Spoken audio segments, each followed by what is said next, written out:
오늘 설교 제목을 하나님이 인정하시는 믿음 이렇게 정해봤습니다. 따라합시다. 하나님이 인정하시는 믿음을 가집시다.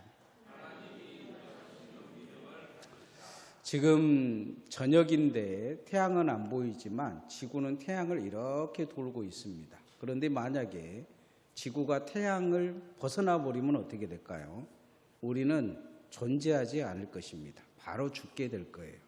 잘 달리던 기차가 철로를 탈선하면 10중 8구 다치든지 그 안에 있는 사람들은 많이 죽게 될 것입니다.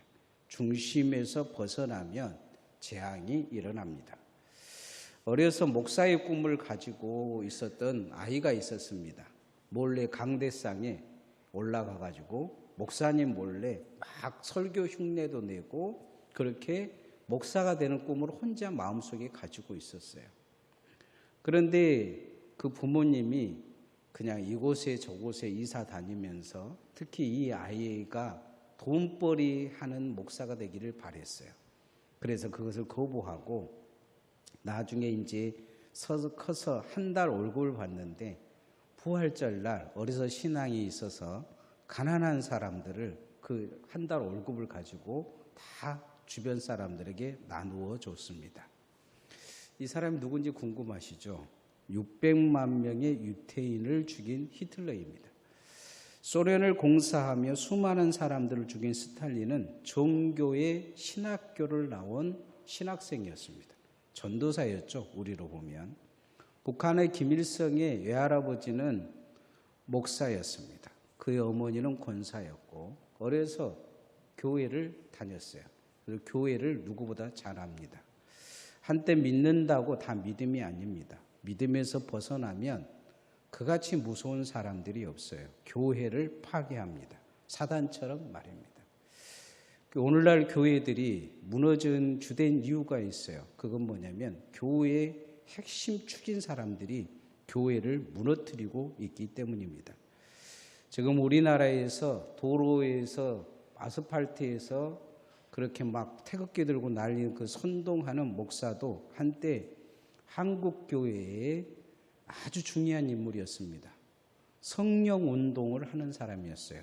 그분이 어느 기도원에서 집회하며 목사들이 2,000명, 3,000명 모였습니다. 그리고 성령 받지 못하는 목사들이 그곳에서 회개하고 성령 받아서 교회를 부흥했어요. 한때 그래서 그 사람들이 모여서 만든 단체가 청교도회라는 단체였습니다. 그래서 그 목사가 대단한 사람이었어요.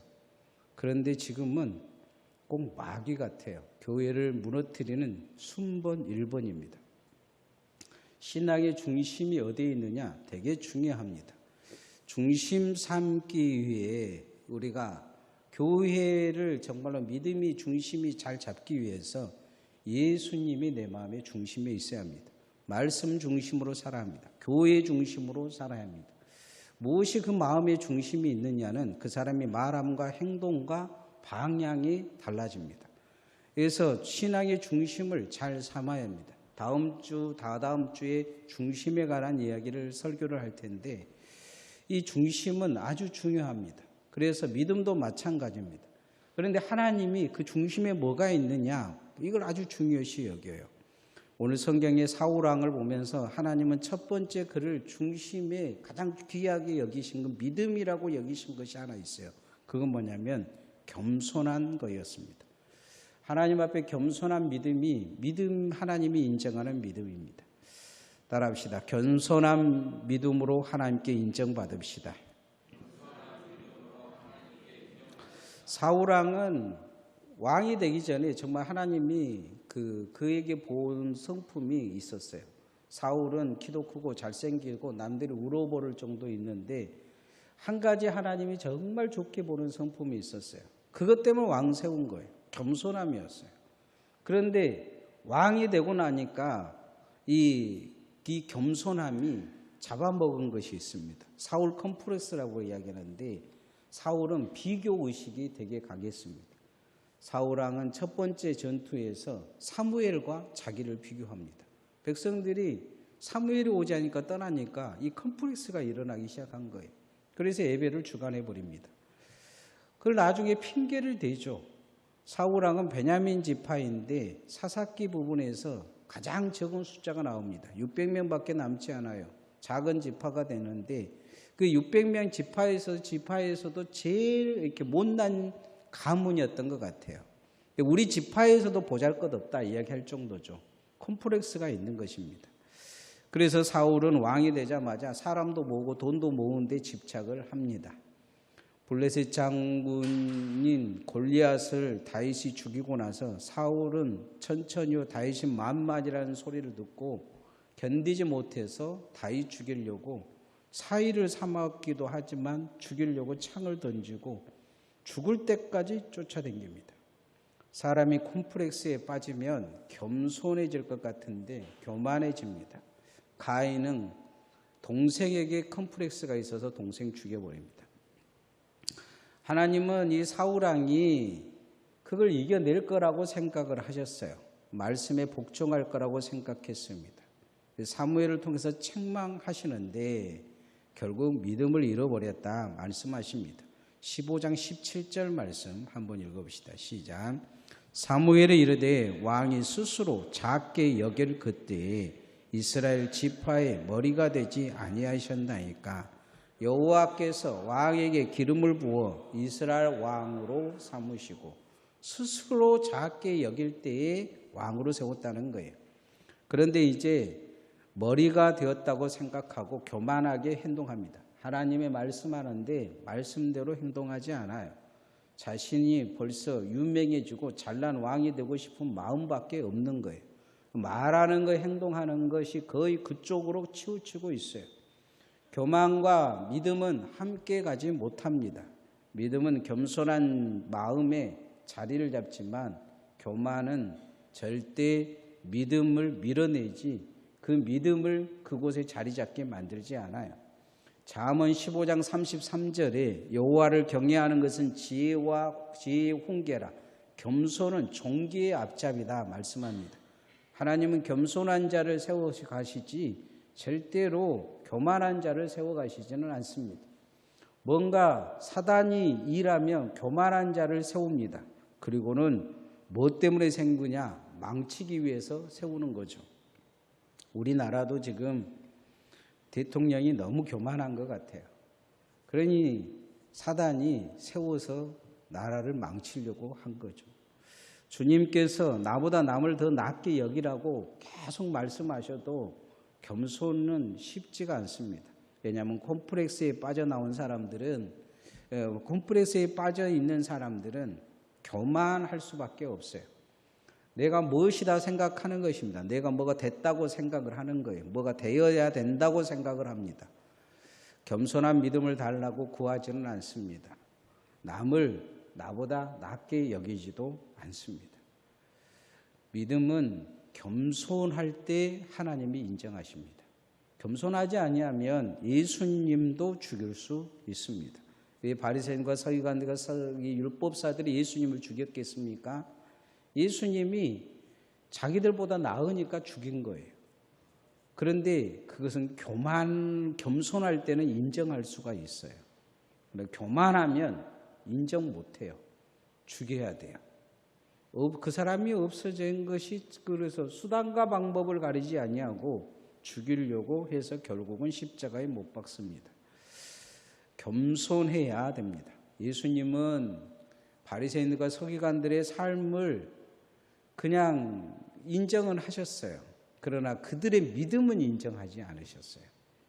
우리가 하나님 앞에 늘 하나님이 인정하는 믿음은 겸손하다 생각하고 나는 겸손한가 늘 뒤돌아봐야 합니다. 겸손히 주님 앞에 늘 무릎 꿇을 수 있기를 소원합니다. 두 번째로 순종하는 믿음을 하나님이 믿음으로 인정하십니다. 따라합시다. 순종하는 믿음을 가집시다. 구약에서 아말렉은 이스라엘 백성들의 약점을 파고들어 괴롭히는 족속입니다. 아말렉이 족속은 예서 족속의 후손, 예서의 후손이라고 이야기하고 있어요. 이스라엘을 끝까지 괴롭힙니다. 사사시대에 보면 예후과 기드온 시대에 다른 민족과 연합해서 이스라엘을 괴롭힌 족속이 아말렉입니다. 전면에 나서지는 않아요. 늘 전면에 그렇게 주축은 아닙니다. 늘 늘 옆에서 부추겨요. 누구 죽이라, 때려 죽이러 가자, 처부수자 하고 늘 보이지 않는 곳에서 이상한 소리하고 행동하는 집단들이에요.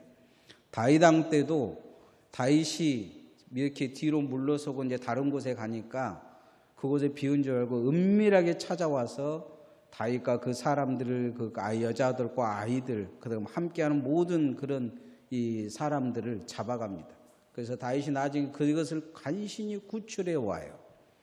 에스더서에 보면 바벨론뿐만 아니고 바벨론 안에 있는 유대와 모든 민족을 멸하려고 이 머리를 썼던 사람이 누구냐면 아간이라는 사람, 하만이라는 사람이 있습니다.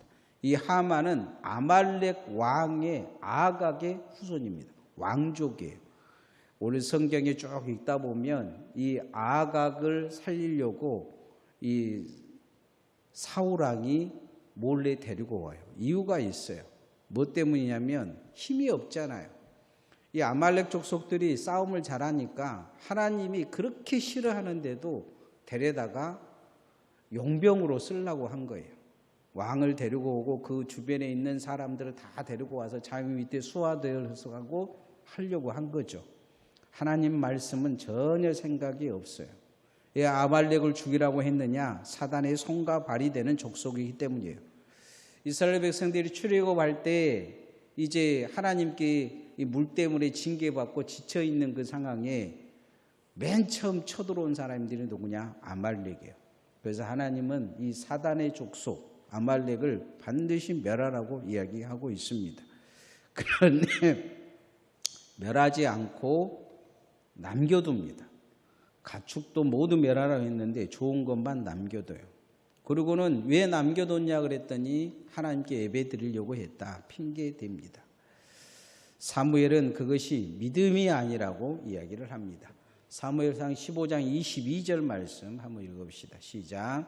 사무엘에 이르되 여호와께서 번제와 다른 제사를 그의 목소리를 청종하는 것을 좋아하신 같이 좋아하시겠나이까. 순족이 제사보다 낫고 듣는 것이 수양의 기름보다 나으니. 예배 핑계대고 거짓말하는 것입니다. 하나님 앞에 순종하지 않았으면서 거짓말만 늘어놓고 있어요. 내가 욕심나서 그랬습니다. 이렇게 솔직하게 이야기를 못하는 거예요. 하나님 앞에 차라리 솔직했다면 하나님이 용서해 주실 수도 있어요. 그런데 예배 핑계대요. 하나님의 말씀을 듣지 않는 이 모습, 이것은 순종하려는 태도부터 없는 것입니다. 제가 어떤 교회에 지금 임시당회장을 하고 있는데, 제가 사임을 한다고 했어요. 사임을 왜 한다고 했느냐? 저하고 무슨 이야기를 하면 다 거짓말만 하는 거예요. 제가 다 알고 있는데 거짓말을 너무 많이 하는 거예요. 그 교회 권사도 그러고 안수집사도 그러고 또 연계되는 목사들도 그러고 다 목적이 있어서 거짓말만 하는 거예요. 그래서 내가 어떤 권사님이 막 전화를 해가지고 계속 거짓말을 하길래 제가 그랬어요. 나한테 많은 말을 하지 말라. 마음이 아프다. 그러면서 그냥 내가 사임을 하겠다 이야기했어요. 사임하지 말고 이제 자기들 뜻대로 이루어달라고 막 전화를 하고 설득해 보려고 그러는데 제가 그냥 내려놓겠다고 했어요. 왜냐하면 그렇게 거짓말을 하면 나도 거짓말하고 거짓말하는 동참하는 사람들이 되잖아요. 오늘 성경의 말씀에 보면 하나님이 그렇게 이야기를 해요. 그것은 우상 숭배다 이야기를 합니다. 순종이 제사보다 낫다는 거예요. 예배 드린다고 핑계대지 말라는 거예요. 하나님 믿는다면서 거짓되이 살지 말라고 지금 이야기하고 있는 거예요. 하나님 앞에 거짓말하는데, 하나님 앞에서 거짓말하는데 그게 무슨 예배냐는 거예요. 하나님의 말씀에 순종하는 것이 믿음이다 이야기를 하는 것입니다. 무엇에 순종해야 됩니까? 하나님의 말씀에 절대 순종해야 될 줄 믿습니다. 늘 이게 순종하려는 자세가 있어야 돼요. 세상에서는 뭐 하나님 말씀대로 살지 않고 주님 앞에 와서 뭐 이렇게 한다 그래서 그게 순종이 되는 게 아니에요. 그래서 늘 주님의 순종의 자세로 주님 앞에 온전히 서서 하나님이 인정하는 믿음 가지시기를 소원합니다. 순종하려면 말씀이 들려야 돼요. 말씀이 들려야 합니다. 사울왕은 지금 자기 마음의 소리가 더 크게 들려요. 욕망의 소리가 더 크게 들립니다. 그래서 하나님 말씀을 듣지를 못해요. 지금 하나님이 말씀하신 것은 회개하라는 이야기예요. 회개하라. 하나님 앞에 철저히 눈물을 흘리고 회개하면 하나님 용서해 주셨을 거예요. 그냥 하나님이 너 왕 되지 못할 거다 지금 이야기하시는데 그것은 그냥 하나님이 회개하라는 소리예요. 철저히 회개하라.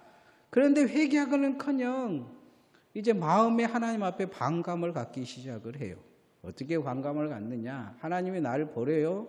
그럼 나도 하나님 버릴 거예요 하고 하나님이 누구를 세우기만 하세요. 내가 죽여버릴 테니까. 이런 마음 먹은 거죠. 그러고 나서 사울이 사울왕을 패하고 다윗을 세우려고 하는데 사무엘도 겁난 거예요. 이 사울이 미친 거잖아요. 눈에 광기가 있어가지고. 그러니까 하나님의 명령에 사무엘이 겁을 내서 몰래 숨어가지고 다윗에게 기름을 부어요. 나중에 사울왕은 이걸 알고 평생 다윗을 죽이려고 쫓아다닙니다. 무엇이 문제입니까? 말씀이 안 들리는 거예요. 믿음은 하나님의 말씀을 잘 듣는 것입니다. 따라합시다. 하나님의 말씀이 들려야 믿음입니다.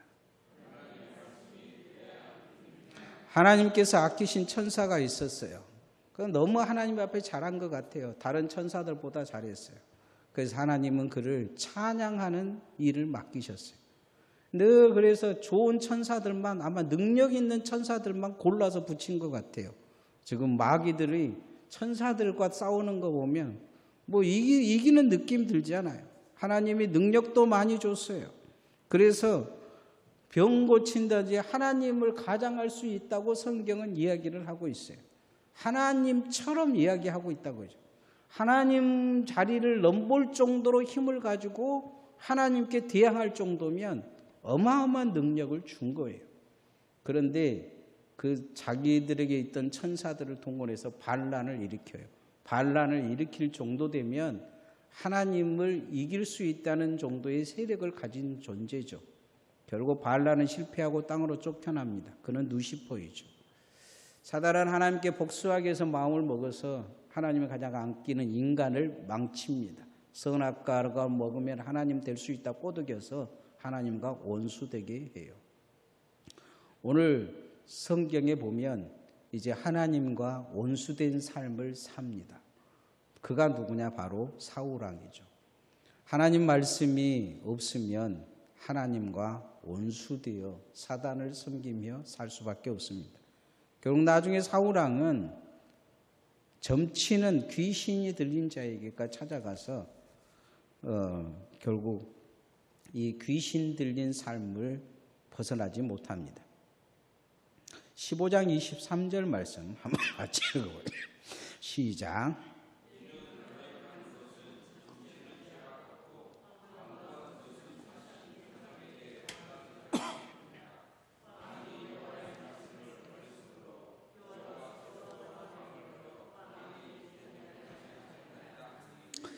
이를 거역한 것은 점치는 죄와 같다 이야기하는데 점치는 죄는 뭘 이야기하냐면 하나님의 말씀을 절대적으로 믿지 않는 거죠.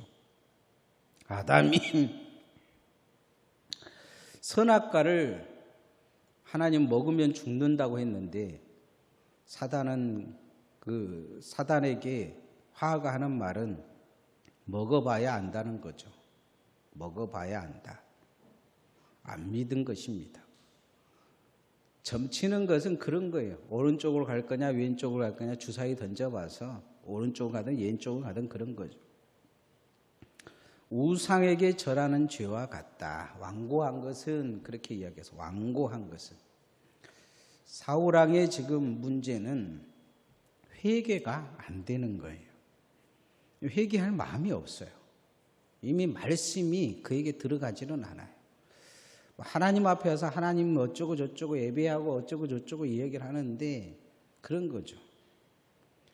한때 큰 은사를 받았던 사람들이 재림 예수다, 보혜사 성령이다 그러면서 이야기했던 사람들이 지금 이단으로 많이 바뀌었는데 병을 고치고 능력은 나타나도 무엇이 사라졌느냐? 하나님의 말씀이 그 안에 없기 때문이에요. 어떤 이단들을 보면 하나님의 말씀을 바꿔서 자기를 우상화시켜요. 히브리서 6장에 한번 주님의 능력을 맛보고 은사를 맛본 자들은 타락하면 다시 회개할 방법이 없다 말씀하셔요. 사울왕은 지금 이제 회개할 기회를 잃어버립니다. 우리도 회개할 수 있을 때 은혜인 줄 알고 말씀이 잘 들려서 회개로 나아가야 될 줄 믿습니다. 회개할 기회를 잃어버리면 이제 회개가 안 되는 거예요. 그걸 무서워해야 돼요.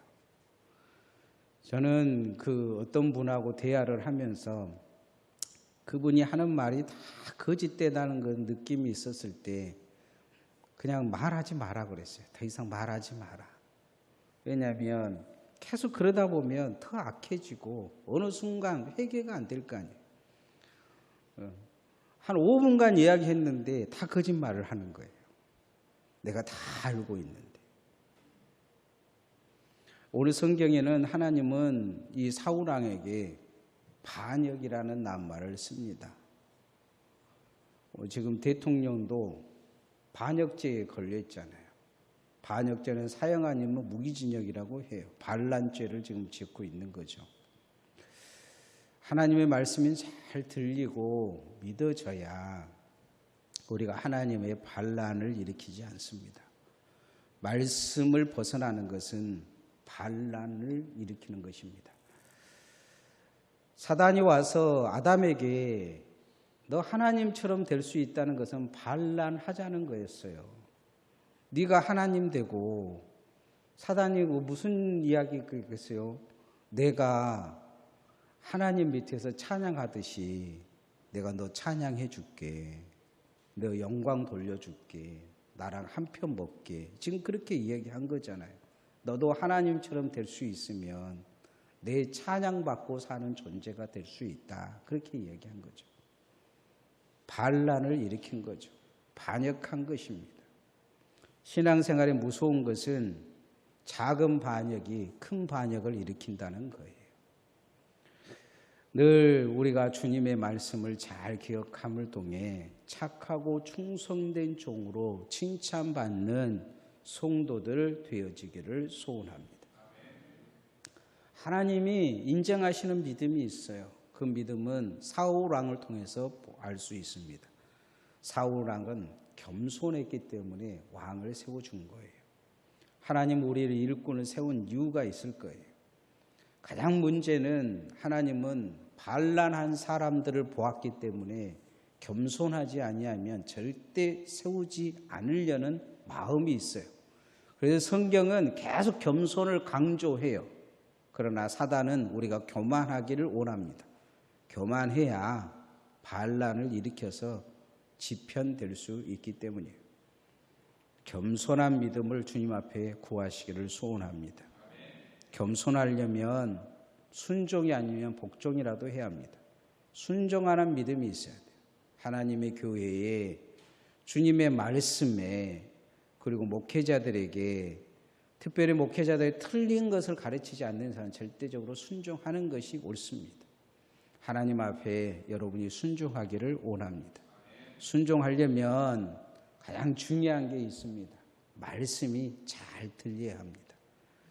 말씀이 들리면 회개가 되어집니다. 죄가 보여져요. 말씀은 축복으로만 우리를 이끄는 게 아니에요. 축복이 먼저 오기 전에 성경은 반드시 먼저 죄를 보는 눈을 주셔요. 그리고 죄가 보이면 말씀은 우리를 회개로 이끌어요. 그리고 회개되면 우리가 하나님의 사람으로 세워지고 하나님은 그렇게 우리를 축복하시는 거예요.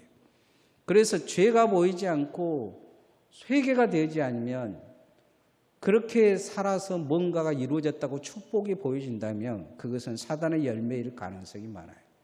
옆에서 하나님이 돕기보다 사단이 돕고 있을 수 있는 가능성이 훨씬 많아요. 하나님은 죄 있는 자와 순종하지 않는 자와 회개하지 않는 자와는 절대로 함께하지 않으셔요.